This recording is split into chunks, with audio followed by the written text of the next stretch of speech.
함께 우리 인사 나누기 원합니다. 항상 기뻐합시다. 함께 인사 나누기 원합니다.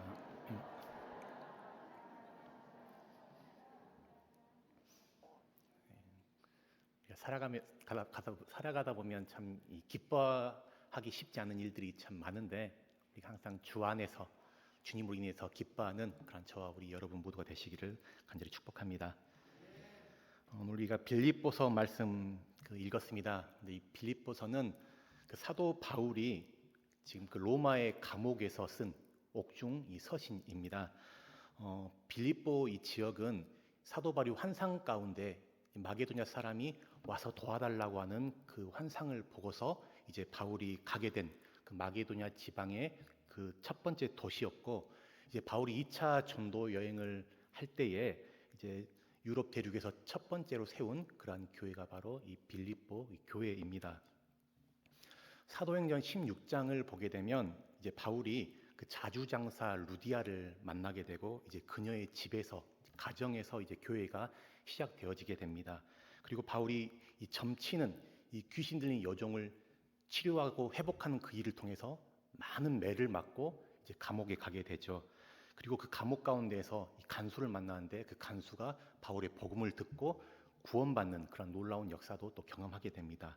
이렇게 바울은 감옥에서도 바울의 그 여정 가운데 큰 일들을 행하게 되는데, 근데 참 아이러니한 것이 바울이 하나님으로부터 이 환상을 받고 계시를 받고 가게 된 도시가 바로 빌립보였는데, 거기서 그를 기다리고 있는 것은 큰 박해, 또 매맞음, 추방 이런 것이었습니다.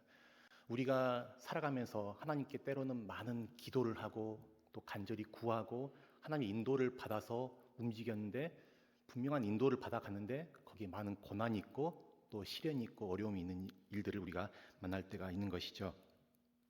이런 상황 가운데서 이제 빌립보 성도들이 바울을 향해 큰 염려와 근심 가운데 처하게 될 때에 바울이 감옥에 있으면서도 감옥 밖에 있는 그 성도들에게 자신의 상황을 잘 알려서 그들의 걱정을 덜어주고 위로하고, 그리고 자신으로 인해서 맺어진 그 열매들을 지금 나눔으로써 지금 하나님이 하신 일들을 또 알리는 그러한 목적으로 이 서신을 기록하게 됩니다. 빌립보 교회의 개척자이고 또 그들의 영적 지도자인 바울이 복음을 전파하다가 예수 그리스도의 그 복음을 증거하다가 지금 잡혀서 로마의 감옥에 갇히게 됩니다. 그러자 빌립보 성도들 가운데서 이 일을 크게 염려하고 또 두려워하고 이 일로 인해서 낙심 가운데 처한 그런 성도들이 있었습니다. 우리가 예수님을 믿는데 왜 우리에게 이런 일이 있게 된 것인가? 예수님은 도대체 우리 삶에 어디에 계시는가? 왜 우리를 지켜주지 않고 이런 어려움과 시련들, 이 환난 박해를 우리가 당하게 하는가? 이런 신앙적인 의문들, 고민들, 갈등들이 그들 안에 있게 된 것이죠. 이것은 오늘날 우리도 마찬가지죠. 우리가 예수님 잘 믿고 또 많은 시간들 우리가 기도하고 또 간절히 구하고 하는데, 시간이 지나도 좀처럼 잘 해결되지 않는 내 삶의 어떤 문제들, 그런 문제가 계속되어지고 지치고 고달프고 이런 끝나지 않는 것 같은 상황이 계속되게 될 때에 하나님은 어디 계시는가? 하나님이 정말 나를 사랑하시는가? 정말 하나님이 나를 도와주시는 것이 맞는가 하는 그런 의심들이 우리 안에 찾아들 때가 있습니다. 이것이 바로 빌립보 이 교인들이 처한 그런 상황과도 비슷한 것이죠.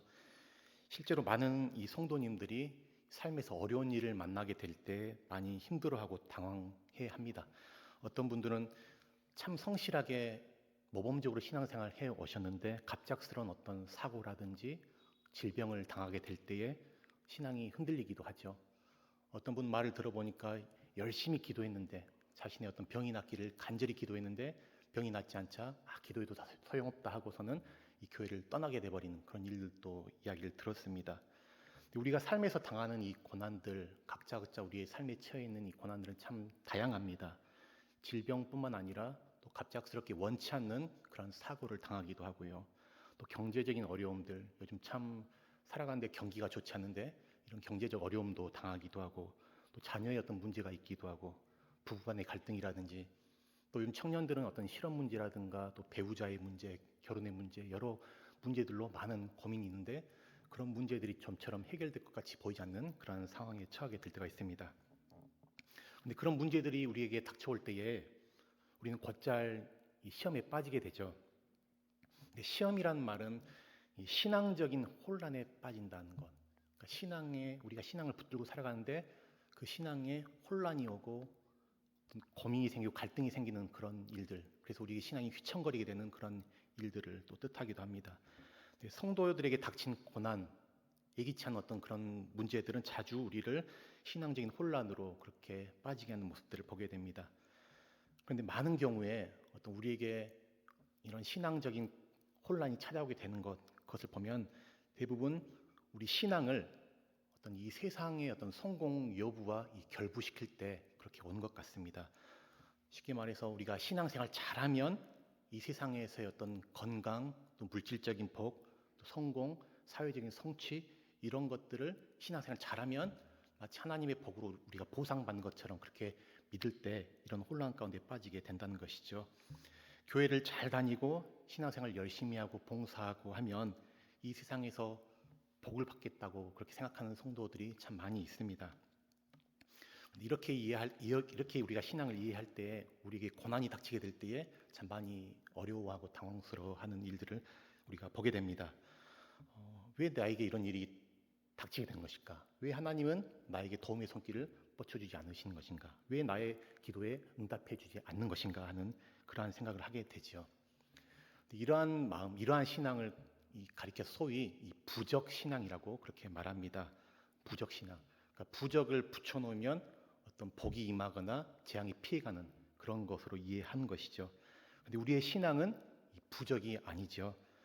물론 하나님을 잘 믿고 하나님의 뜻 가운데 우리가 거하게 될 때에 하나님은 분명히 이 복을 주십니다. 성경 말씀을 통해서 하나님은 복을 주시는 분, 우리에게 많은 약속들을 주시는 분이십니다. 그러나 이 나의 신앙적인 열심과 행위, 그것을 열심히 하면 반드시 그 행위가 복을 가져다주는 그런 부적과 같은 것이 아니라는 것입니다. 진짜 복, 우리 그리스도인들에게 있어서 진짜 복은 어떤 외부적인 것들, 물질적인 어떤 풍요, 어떤 환경이 좋아지고 내가 소원하는 것들이 이루어지는 그것이 진짜 복이 아니고 성경에서 말하는 진짜 복은 하나님을 바로하는 것, 하나님을 어떤 나의 욕망과 나의 소원으로 그렇게 덧칠린 하나님이 아니고 어떤 나의 세계관 가운데 좁은 시야 가운데 바라보는 하나님이 아니라 성경이 말하는 진짜 하나님, 그분이 어떤 분인가 하는 것을 아는 것이 진짜 복이고요. 하나님과 깊고 친밀한 관계를 누리는 것, 하나님을 단순히 지식으로만 아는 것이 아니고 하나님을 정말 체험적으로 그분을 깊고 친밀하게 그분과의 관계를 누려가는 것이 진짜 복이다라고 이렇게 말하고 있습니다. 그래서 참 신앙이라는 것은 하나님과의 관계에서 규정되는 것이라 할 수가 있습니다. 바울은 빌립보서 4장 12절에서 이렇게 고백합니다. 나는 비천에 처할 줄도 알고 풍부에 처할 줄도 알아 모든 일 곧 배부름과 풍부와 궁핍에도 처할 줄 아는 일체의 비결을 배웠노라. 바울은 누구보다도 하나님을 깊이 누리고 친밀하게 그분과 교제했던 사람인데 그는 궁핍하든 그가 배부르든 비천하든 그가 또 풍부에 처하든 그 모든 환경과 상황을 초월해서 모든 것을 능히 감당할 수 있는 그 일체의 비결 그것을 배웠다라고 그렇게 고백하는 것이죠. 그래서 신앙이라는 것은 진정한 신앙은 절망에서 소망을 보게 하고 또 허무함 가운데에서 참된 의미 있는 것을 또 보게 합니다. 그리고 죽음에서 이 부활을 바라보게 합니다. 참 신앙을 통해서 우리는 이전과는 다른 가치관과 다른 시각을 가지게 된 그러한 새로운 피조물, 우리 안의 소원이 이 세상에 있는 모든 것이 다 육신의 정욕과 안목의 정욕과 이생의 자랑을 따라가는 것이 이 세상의 것들인데 우리 그리스도인들은 참된 하나님을 알게 되고 하나님을 통해서 우리의 소원과 욕구가 바뀌어지게 되고 그래서 우리는 새로운 피조물 그리스도 안에서 새 사람이 되어지게 됩니다. 그래서 바울은 오늘 본문 12절 말씀에서 이렇게 말하고 있는데요. 우리 12절 말씀을 같이 한번 읽겠습니다. 형제들아 내가 당한 일이 도리어 복음 전파의 진전이 된 줄을 너희가 알기를 원하노라. 아멘. 바울이 말하죠. 사랑하는 형제들아 내가 지금 이 감옥에 갇혀서 내 처지가 몹시 어려운 중에 있지만 그것을 보면서 낙심하지 말아라. 내가 정말 너희들이 알기 원하는 것이 있는데 그것은 바로 내가 당한 일이 도리어 이 복음 전파의 진전이 된다는 그 사실을 너희가 꼭 알길 바란다라고 그렇게 말합니다. 여기서 이 복음 전파의 진전이라는 그 말이 나오게 되는데요. 바울은 지금 자신이 갇혀 있지만 자기 자신이 갇혀 있는 그 상황으로 인해서 오히려 복음이 진전해 나간다는 것을 지금 말하고 있는 것이죠. 이 진전이라는 말은 원래 이 군사 용어입니다. 특별히 이 로마 군대와 관련된 용어인데, 이 로마 군인들이 우리가 영화를 봐도 알지만 그 창과 이 방패를 가지고 대열을 이루어서 그렇게 무장해서 앞으로 전진해 나가는 그러한 그 모습을 지금 묘사한 것이라 할 수가 있습니다. 바울은 지금 자신이 로마의 감옥에 갇혀서 언제 죽을 줄 모르는 그러한 상황 가운데 있지만, 그래서 그게 굉장히 낙심이 되고 또 절망이 될 수밖에 없는 그런 상황 속에 있고, 그가 할 수 있는 일이 아무것도 없지만, 그러나 마치 그 로마의 군대들이 진격해 나가는 것처럼 지금 하나님의 능력이 굉장히 힘있게 능력 있게 뻗쳐나가고 있다는 것을 지금 말하고 있습니다. 여기에 대해서 13절에서 설명하고 있는데요. 13절 같이 읽어보겠습니다. 이러므로 나의 매임이 그리스도 안에서 모든 시위대 안과 그 밖에 모든 사람에게 나타났으니, 여기 이러므로라는 그 말이 있는데, 이러므로 이것은 결과적으로라는 그 의미입니다. 이 말은 뒤에 나오는 13절과 14절에 이어지는 그런 말이라 할 수가 있습니다. 지금 바울이 로마 감옥에 갇혔는데 결과적으로 어떤 일이 벌어졌는가 하는 것을 이야기하고 있는데요. 여기 보면 그 시위대라는 말이 나오죠. 시위대. 시위대는 이 죄수들을 감시하고 감독하는 그러한 군인들을 뜻합니다. 근데 이 시위대 안에서 그리고 바깥에서 지금 어떤 소문들이 퍼지기 시작한 것이에요. 무슨 일이냐면 지금 시위대들 사이에서 지금 바울이라는 사람이 붙잡혀서 지금 감옥에 갇혔는데 그가 무슨 죄목으로 지금 여기에 온 것인가라는 그 질문이 일어나게 된 것입니다. 그러자 그 질문들에 대해서 지금 저 바울이란 자가 예수가 메시아라고 하더라. 예수가 죽은 가운데서 부활했다 하더라. 예수가 하나님의 아들이라 하더라. 저 예수를 믿기만 하면, 하나님의 아들로 고백하고 믿으면 모든 죄가 다 해결된다고 하더라. 그런 말들이 지금 바울이 전했던 그 메시지, 그 말들이 입에서 입으로 전해지고 소문이 퍼지기 시작한 것입니다. 그래서 바울이 외치고 전했던 것보다도 훨씬 더 빠르게 지금 시위대 사이에서 안 밖으로 이렇게 확산되고 있는 그 상황을 지금 말하고 있는 것입니다. 바울은 지금 자기 상황이 좋지 않아서 성도들이 또 그를 사랑하는 사람들이 지금 근심하고 있는데, 아니 내가 이렇게 감옥에 갇혀 있지만 나로 인해서 자연스럽게 지금 예수님의 복음이 시대들 사이에서, 사람들 사이에서 전파되고 확산되고 있으니 이거 정말 기뻐할 일 아니냐, 감사할 일 아니냐. 하나님이 정말 놀랍게 이 전화위복을 이루셔서 하나님의 역사를 이루어 가시니 우리가 함께 낙심하지 말고 기뻐하자라고 오히려 성도들을 지금 그렇게 권면하는 그런 말씀인 것이죠. 그리고 또 하나의 역사가 일어나는데 14절 말씀 같이 읽겠습니다. 형제 중 다수가 나의 매임으로 말미암아 주 안에서 신뢰함으로 겁없이 하나님의 말씀을 더욱 담대히 전하게 되었느니라. 아멘. 지금 바울이 감옥에 갇혀 있는 이 사실을 이제 보고 또 들은 그 로마의 성도들, 그들 안에 지금 바울이 갇혀 있는데 우리도 가만히 있을 수 없다. 박해가 두렵고 또 핍박이 힘이 들지만 우리가 같이 힘을 모아서 예수님을 증거하는 일에 우리가 더 열심을 내자. 그것이 바울에게 위로가 되고 힘을 주는 일일 것이다 라고 하면서 이 형제들 가운데 많은 사람들이 더욱 담대하게 더욱 이 말씀을 전하는 그런 일이 일어나게 된 것입니다. 여기서 더욱이라는 말, 이 더욱이라는 이 표현을 보면 여러분 그 불씨가 살아나려고 할 때 거기에 뭘 뿌리면 이 불씨가 확 일어나요? 기름, 그죠? 기름. 네. 불씨에 기름을 쫙 뿌리면 불이 확 타오르는 것처럼 이 더욱이라는 말이 그런 의미가 있어요. 그러니까 바울이 갇힌 일 때문에 불씨가 살아나려다가 지금 낙심하고 꺼지려 하는 그런 상황 가운데 있는데 많은 이 형제들이 더욱 열심히 담대하게 복음을 전하는 일을 힘쓰므로써 그 불씨를 확 피어오르게 하는 그런 일이 일어나게 된 것이죠. 그러니까 시위대 안에서 했던 그런 복음이 전해지는 그런 상황과 또 형제들 가운데 더욱 열심히 말씀을 담대하게 전하는 그런 일들이 함께 일어나게 된 것입니다. 바울은 이 모든 환경들을 바라보면서 하나님의 뜻이 이루어지는 그런 진행형으로 본 것이에요. 그의 길이 열려 있을 때나 막혀 있을 때나, 그가 승리할 때나 실패할 때나, 현재의 상황들을 그가 결론으로 본 것이 아니고 모든 상황 가운데 하나님이 선하게 당신의 뜻을 이루어 가시고 예수 그리스도의 복음이 이 로마 지역에 확산되는 그 일을 그가 바라보면서, 그가 진행형으로 바라보면서 기뻐하고 또 기뻐한다라고 말합니다. 특별히 빌립보서를 가리켜서 기쁨의 서신이라고 표현을 하는데, 빌립보서에서는 많은 기쁨이라는 그 표현이 많이 나와요. 명사형으로 동사형으로 기뻐하라는 기쁨의 표현이. 근데 그 기쁨의 표현이 정말 기뻐하고 좋아할 수 있는 어떤 그 상황이 아니라 핍박 가운데, 고난 가운데, 감옥에 갇힌 상황 가운데, 절망의 상황 가운데 바울은 그리스도를 바라보면서 하나님의 선하신 뜻을 바라보면서 기뻐하라라고 역설적으로 그렇게 외치는 것을 보게 됩니다. 상황이 좋아져서 기뻐하는 것이 아니고, 상황은 그대로로 할지라도 혹은 더 나빠진다 할지라도 하나님의 선하심, 하나님이 선하시고 또 그분의 신실하심을 믿음으로써, 하나님을 신뢰함으로써 하나님이 놀랍게 우리가 알지 못하는 가운데서도 하나님이 역사를 주관하시고 섭리해 가시면서 하나님의 뜻을 이루어 가신다는 그 사실을 바라봄으로써, 그 믿음의 눈으로 바라봄으로써 주 안에서 기뻐할 수가 있는 것입니다. 이러한 모습을 보면서 이 사도 바울, 참 이분은 온전히 그리스도께 매인받은 사람, 하나님의 뜻에 온전히 사로잡힌 사람이라는 것을 보게 됩니다. 빌립보서 1장 20절에서는 바울의 참된 그 신앙 고백이 나오는데요. 우리 빌립보서 1장 20절 말씀 같이 한번 읽어보겠습니다.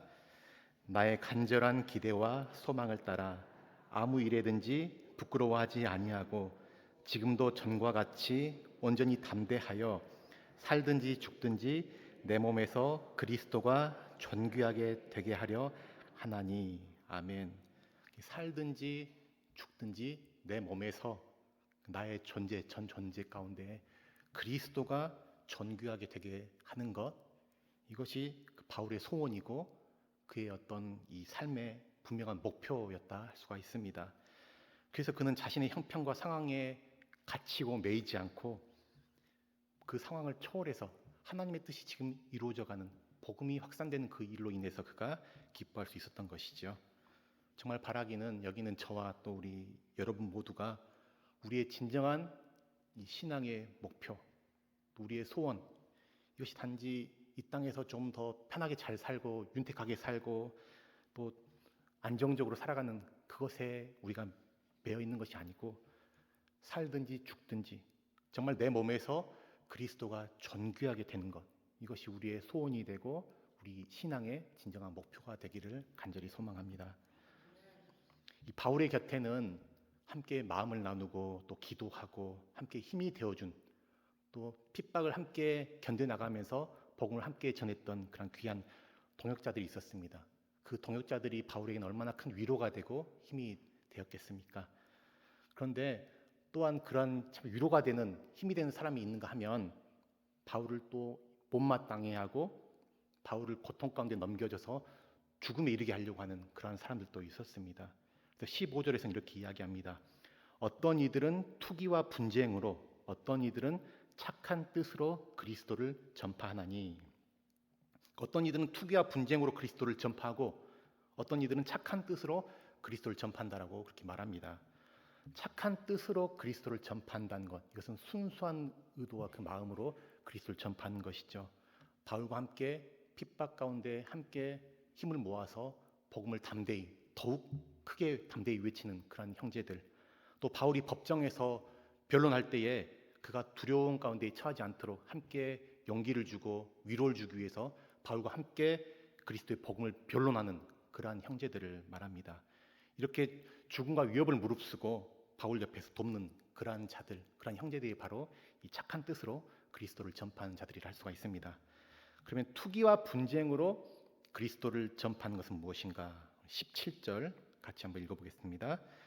그들은 나의 매임과 괴로움을 더하게 할 줄로 생각하여 순수하지 못하게 다툼으로 그리스도를 전파하느니라. 그리스도를 전파함으로 바울의 매임과 괴로움을 더하게 하려고 순수하지 못하게 이 다툼으로 이 그리스도를 전파한다라고 그렇게 말합니다. 바울을 대적하는 사람들, 이들도 그리스도인들이거든요. 그런데 바울을 시기하고 미워합니다. 그래서 로마의 이 관직들, 군인들에게 이 바울이 한 말을 옮겨 그렇게 전하는 거예요. 그 바울은 로마의 황제가 주가 아니라고 합니다. 로마의 황제가 우리의 주인이 아니고 저 예수가 우리의 주라고 합니다. 이것은 로마 황제를 반역하는 행위입니다. 지금 로마 정권을 무시하고 반역하려는 그런 말입니다. 이렇게 바울의 말을 그렇게 전해서 이 바울을 사형시키고자 그런 식으로 바울을 고발하고 지금 이런 일들을 벌이는 것이죠. 그런데 이것이 전화위복이 되는 것이에요. 그들은 그런 의도로서 바울이 한 말을 고발했는데 바울이 전했던 그 메시지를 들은 시위대들, 그들 안팎에서 예수가 주다, 예수가 메시아다, 예수가 이렇다더라 그런 말들이 지금 전해져 가면서 의도치 않게 복음이 확산되어져 가는 것이에요. 그 과정 가운데서 시위대 가운데 군인들 가운데 예수에 대해서 다시 생각해보는 일들이 일어나게 되고 또 복음을 영접하고 받아들이고 구원받는 그런 일들이 지금 일어나게 된 것이죠.